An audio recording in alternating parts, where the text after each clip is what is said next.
This screen allows you to limit your users by allowing or disallowing them to access certain URLs. In this case, I have already populated some examples here, and I will just explain what it is. In this case, all of your allowed URLs, I selected users will only be able to visit sites specified below and nothing else. So all the websites you see here below and nothing else. Now, each of those sites is not just a URL by itself, it's a kind of a wildcard URL. So for example, this means something like that, right? Meaning everything before and everything after this allowed HTML. So in our case, anything including HTTP, HTTPS, and any other protocol, any website, and anything like that that ends with a allowed.html or has allowed.html inside of it will be passed. This is a good example of a IP pattern. This is again something like this. So any IP address that has 151.148 inside of it will pass as well. This is a test registration org. This is just a website. So any page, any subdirectory, and any link on this website will also pass, and any protocol, and so on. Now, if you want to limit your user to a certain particular protocol, you just specify it. For example, HTTP, and then you specify the website, for example, www.yoursite.com. Right?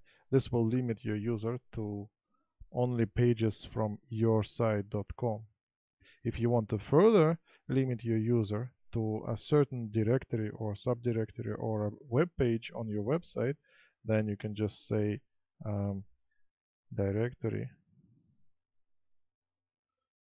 and that's it. Then any user that logs in a logged mode will be able to only access this particular subdirectory.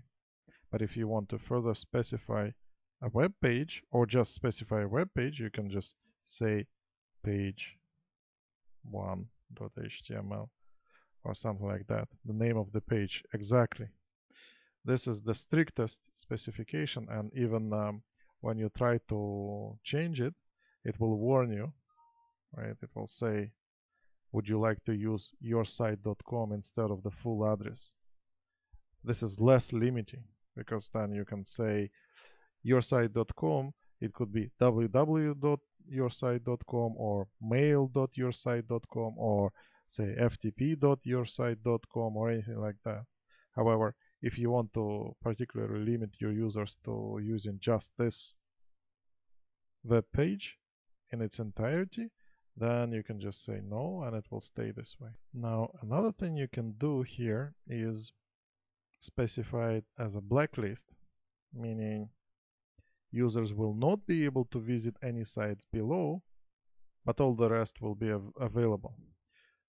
This is not very useful for full open internet, but it's very useful for intranet situations where you have internal organizational websites and a wide variety of internal websites, and user has already built in filters by which he is only able to access internal websites. So if he is only able to access internal websites, you might want to simply disallow some particular internal websites, while you know that all the rest of the websites internally are already prohibited by the firewall or another system.